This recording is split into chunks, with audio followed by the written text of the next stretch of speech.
So, I'm currently sleeping outside in the tent, but I thought I'd try to explain. Everybody seems to be jumping on science's dick right now, and fuck it. Okay, so I was thinking about energy and mass and gravity and all of that stuff. Um,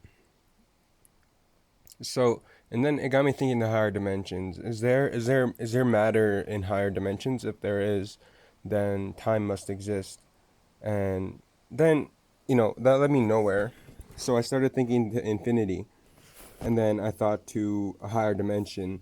And I thought, if infinity exists in higher dimensions, and then have you ever drawn like a fourth dimensional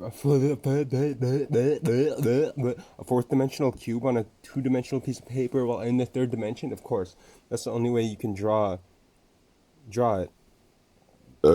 But so I was thinking about that, and I was thinking, okay, well, a fourth dimensional cube, what if you apply infinity to that? And in the fourth dimension, the cube is actually infinite.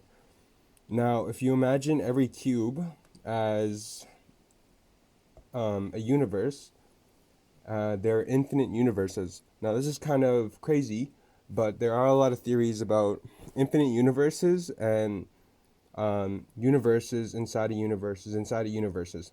Now, since everything, no matter how tiny the grass or the mass, it must or yeah, no matter how tiny the mass, it must have a gravitational effect on it, and because it has a gravitational effect on it, then it must bend gravity. And if it bends gravity, then if you think about those infinite cubes inside the infinite fourth dimensional square, then there must be more infinite cubes bending gravity, right?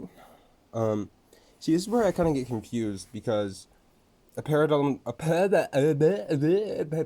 universes or whatever the fuck. Um, See, this is hard for my brain to grasp because I know being able to explain this, um, it might be easier if I wrote it down. But I was thinking about energy and stuff and mass and time and how if there's no matter or energy, then time can't exist because matter eventually dies. So if there's no matter, then time doesn't exist, and if time doesn't exist, nothing can die. And it got me thinking to ideas, and ideas come from matter. They come from consciousness, and they come from human evolution or the human brain. And that is formed by matter. We don't really know what consciousness is, but we know it can't exist without our minds. So nothing isn't truly nothing. Nothing is always something. I don't know what the fuck I'm trying to get at here, but right now I'm sleeping in a tent because I'm homeless, and yeah.